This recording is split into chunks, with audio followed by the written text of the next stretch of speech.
Hello everyone, आज की इस वीडियो में हम लोग बात करने वाले हैं जो हमारा जो चैप्टर 1 है क्लास 12th इंग्लिश का द लास्ट लेसन उसके बारे में। ठीक है, तो द लास्ट लेसन के बारे में आज हम लोग इस वीडियो में पढ़ेंगे।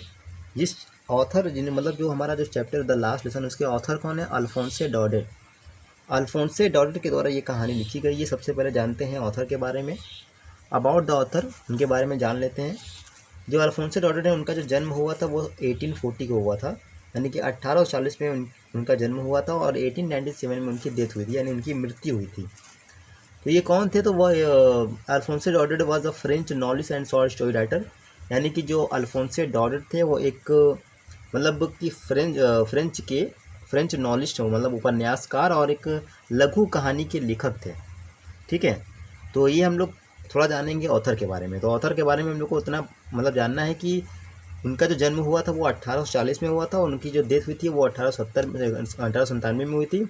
और वो एक फ्रेंच उपन्यासकार और एक लघु कहानी के मतलब शॉर्ट स्टोरी, छोटी कहानी, लघु कहानी के लेखक थे। ठीक है, और उसके बारे में अगर आप बात करेंगे लेसन के बारे में, अबाउट द लेसन, अगर लेसन के बारे में आप बात करेंगे तो लेसन के बारे में आपको ये जानना है कि ये कहानी किस पर बेस है। ये मतलब इस कहानी में आप क्या पढ़ने वाले हैं, क्या जानने वाले हैं। तो ये कहानी जो है सबसे पहले लिखा है कि the last lesson written by Alphonse Daudet, यानी अल्फोंसे डॉडेट के द्वारा ये कहानी लिखी गई है। नरेट्स अबाउट द ईयर 1870, यानी 1870 की बात है कि जब प्रसिया और फ्रांस के बीच में क्या हुआ था? युद्ध हुआ था। सन 1870 और 71 के बीच की बात है कि जब प्रसिया और फ्रांस के बीच में क्या हुआ था? युद्ध हुआ था और प्रसिया ने फ्रांस के जिले अल्सास और लारेन के स्कूलों में फ्रेंच भाषा पढ़ाने से मना कर दिया था।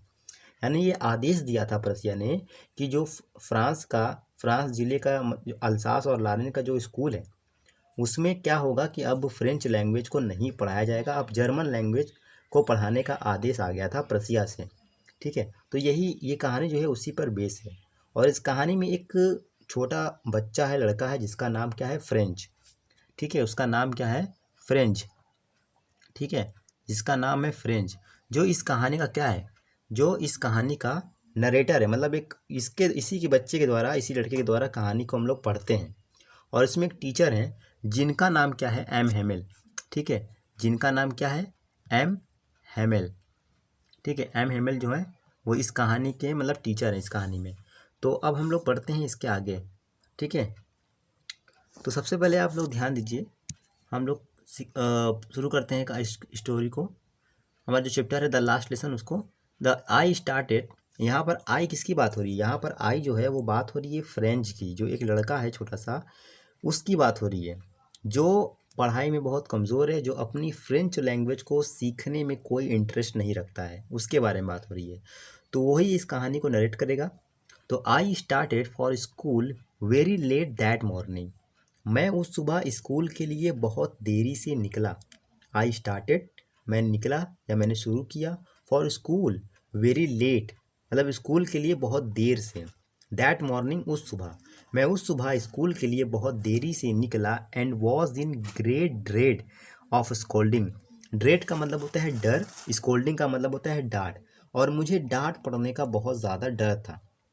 ठीक है, उस सुबह मैं स्कूल के लिए बहुत देरी से निकला और मुझे डांट पड़ने का बहुत ज़्यादा डर लग रहा था, मुझे डर था। ठीक है, स्पेशली बिकॉज, मतलब कि ख़ास तौर पे क्योंकि एम हेमेल। ठीक है, अब देखिए एम हेमेल की बात हो रही है। M Hamel M Hamel had said that. ठीक है, एम हेमेल कह चुके थे कि, एम हेमेल कौन है? टीचर हैं। एम हेमेल जो टीचर हैं, जो फ्रेंच जो मतलब कि फ्रांस ज़िले के अल्सास और लारेन जो स्कूल है उसमें वो पिछले 40 साल से फ्रेंच लैंग्वेज को पढ़ा रहे हैं।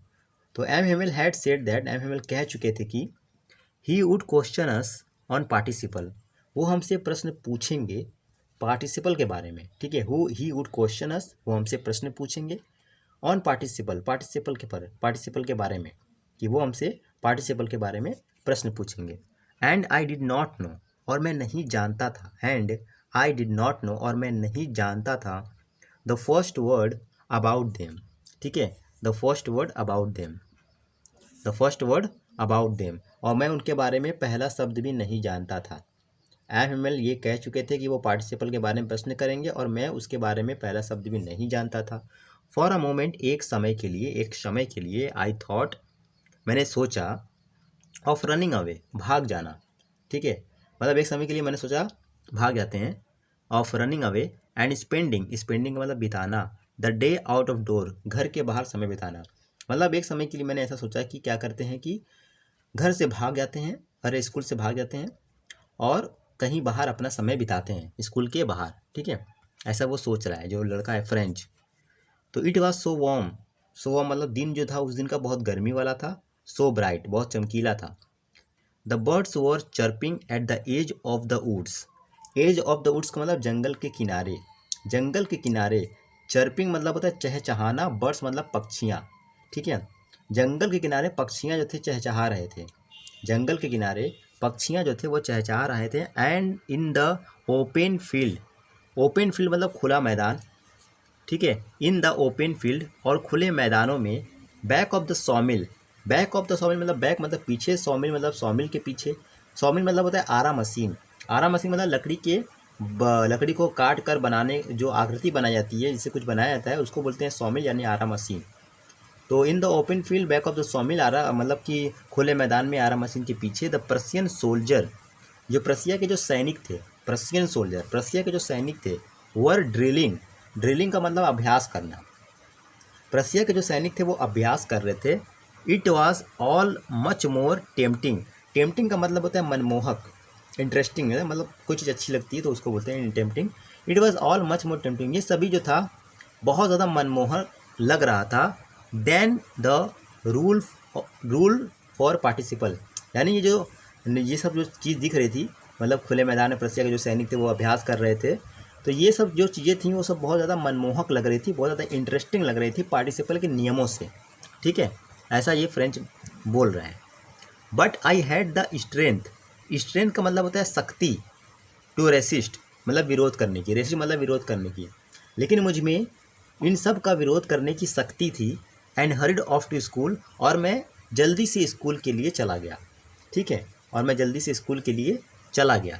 वेन आई पास, जब मैं गुजरा, the town hall, town hall के पास से, जब मैं टाउन हॉल के पास से गुजरा, देर वॉज अ क्राउड, वहाँ बहुत भीड़ थी। In front of the bulletin board, bulletin board के सामने बहुत ज़्यादा भीड़ लगी हुई थी। बुलेटिन बोर्ड मतलब क्या होता है, बुलेटिन बोर्ड का मतलब होता है सूचना पट, ठीक है, जैसे नोटिस बोर्ड भी बोल सकते हैं आप। तो in front of the bulletin board, जो बुलेटिन बोर्ड था, जो सूचना पट था, उसके सामने बहुत ज़्यादा क्राउड लगी थी, बहुत ज़्यादा क्या थी, भीड़ थी। फॉर द लास्ट 2 ईयर्स, पिछले 2 सालों से, फॉर द लास्ट 2 ईयर, पिछले 2 सालों से, ऑल आर बैड न्यूज़, हमारे यहाँ जितनी बुरी खबरें थीं, हैड कम फ्रॉम देयर, वो यहीं से आई थी, मतलब पिछले 2 सालों से जितनी भी बुरी खबरें थीं, जितनी भी बैड न्यूज़ थी, वो सारी बुरी खबरें, सारी बैड न्यूज़ वो इसी जगह से आई थी जो नोटिस बोर्ड लगा हुआ था, उसी से, मतलब बुलेटिन बोर्ड जो लगा हुआ था उसी जगह से सारे हमारे यहाँ जितनी बुरी खबरें थीं पिछले 2 सालों से वो यहीं से आई थी। The lost battles, lost battles मतलब हारे हुए युद्ध, ठीक है, द लॉस्ट बैटल्स हारे हुए युद्ध।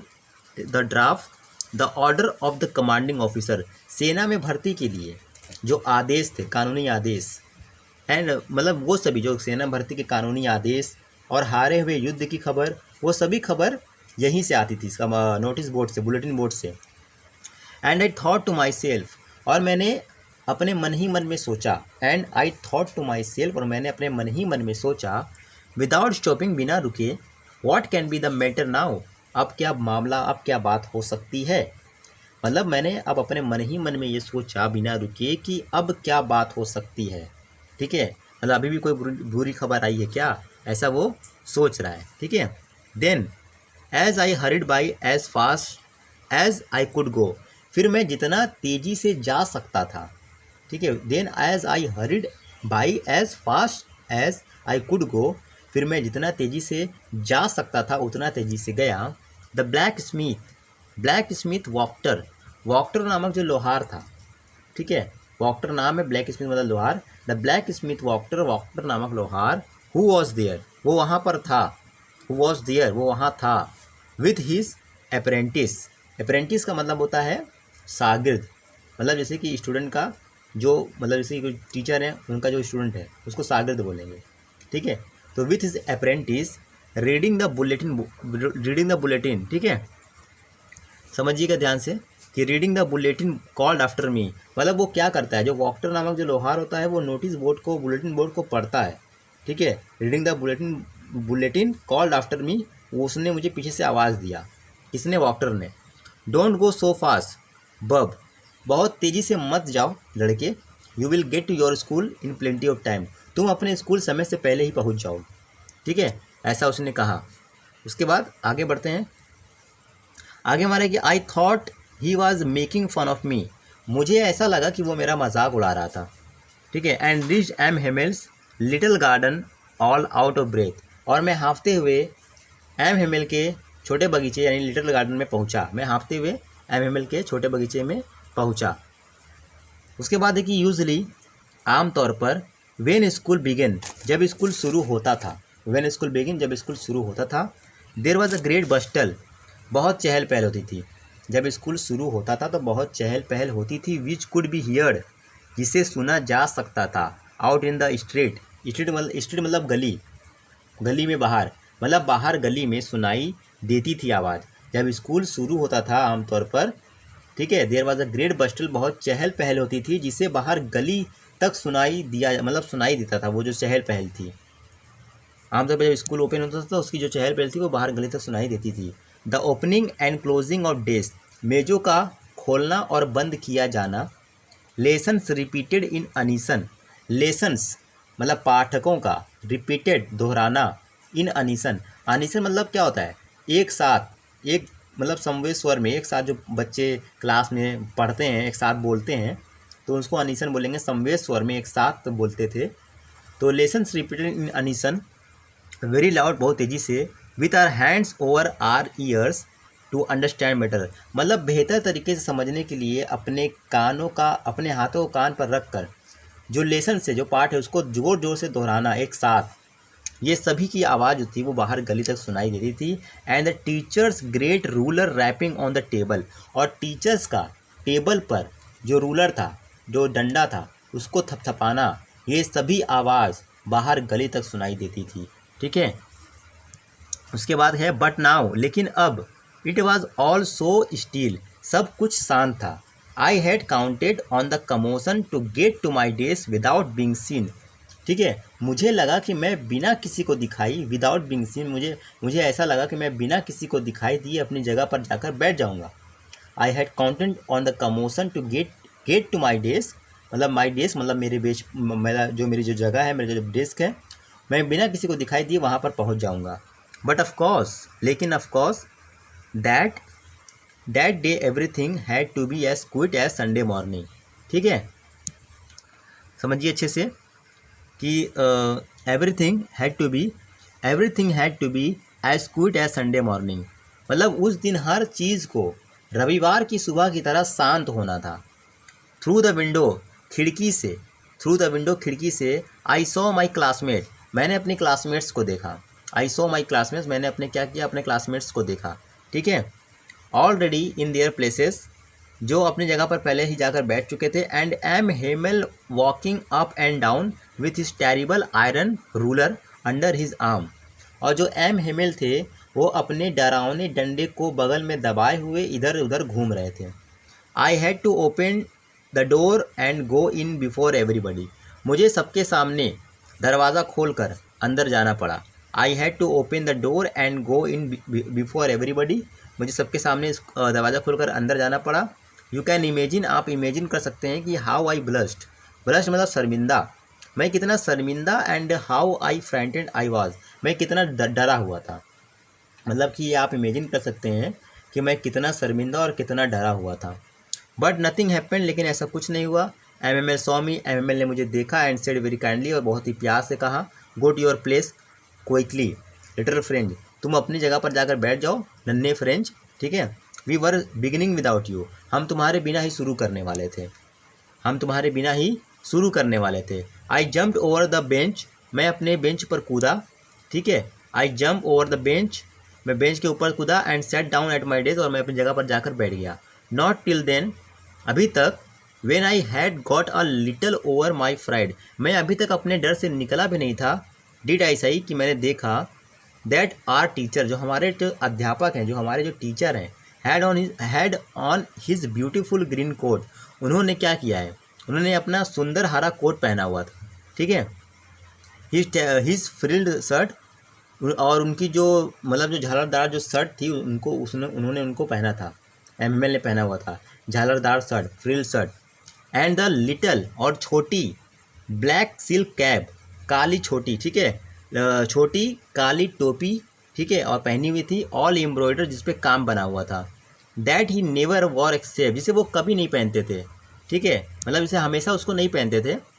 That he never wore except on inspection and price day, इसे वो सिर्फ किसी मतलब प्राइस डे मतलब किसी खास दिन, जो वो कपड़ा उन्होंने पहना था हरा कोट झालरदार और उन्होंने सिल्क रंग की टोपी पहनी हुई थी, तो वो हमेशा नहीं पहनते थे, वो किसी खास दिन को पहना करते थे, जैसे प्राइस डे, ठीक है, वैसे कोई दिन पहना करते थे वो।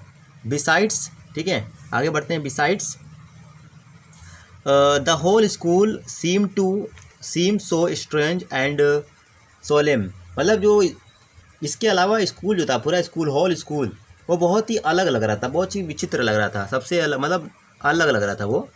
But the thing that surprise me most, but एक चीज़ जिसने मुझे सबसे ज़्यादा सरप्राइज़ किया, ठीक है, but the thing that surprise me most, लेकिन एक चीज़ जिसने मुझे सबसे ज़्यादा सरप्राइज़ किया वो क्या था, वॉज टू सी, ठीक है, was to see on the back benches that were always empty, जो पीछे की जो बेंचेस थी जो हमेशा खाली होती थी, the village people sitting quietly like ourselves, जो गांव के लोग थे वो हमारे ही तरह चुपचाप पीछे बैठे हुए थे। मतलब एक चीज़ जिसने सबसे ज़्यादा मुझे सरप्राइज़ किया वो ये थी कि जो पीछे की जो बेंच थी जो हमेशा खाली होती थी, उस सीट पर गांव के लोग बहुत ही चुपचाप बैठे थे, बिल्कुल हमारी तरह, ठीक है। ओल्ड हाउसर मतलब बूढ़ा Hauser, with his 3 corn hat, ठीक है, अपनी 3 कोना हैट पहने हुए। द फॉर्मर मेयर, भूतपूर्व मेयर मतलब अध्यक्ष, द फॉर्मर पोस्टमास्टर, भूतपूर्व पोस्टमास्टर, एंड सेवरल अदर, और बहुत सारे लोग, सब लोग क्या थे, पीछे बैठे हुए थे, ठीक है। उसके बाद है कि बिसाइड्स एवरीबडी लुक सैड, हर कोई दुखी लग रहा था, हर कोई दुखी दिख रहा था। बिसाइड एवरीबडी लुक सैड, हर कोई दुखी दिख रहा था। And Hauser had brought an old primer, जो हाउसर था वो क्या लेके आया था, वो ओल्ड प्राइमर लेके आया था। प्राइमर का मतलब होता है वर्णमाला की पुस्तक, ठीक है, वर्णमाला की पुस्तक लेकर आया था। Hauser had brought an old primer, Hauser जो था वो क्या लेके आया था, बूढ़ा हाउसर एक ओल्ड प्राइमर की पुस्तक लेके आया था। थम एट द एजेस, मतलब अब देखिएगा, thumb at the edges and he held it open on his knees with his great spectacles lying across the pages, जो उसकी जो पुस्तक जो थी प्राइमर की, उसने उसे अंगूठे से पकड़कर किनारे, मतलब जो बुक की जो थी उसके किनारे अंगूठों से पकड़कर उसे अपने घुटनों पर खोल रखा था।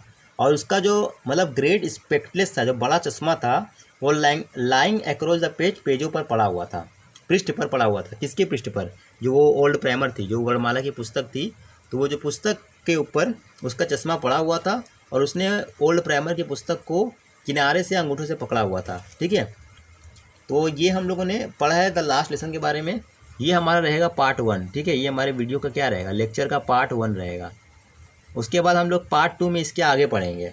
तो इतना पहले आप रिवीजन करिएगा, जितना मैंने आपको बताया है इतना पहले आप लोग पढ़िए, रिवीजन करिए। कोई क्वेश्चन होगा तो आप कमेंट में पूछिएगा।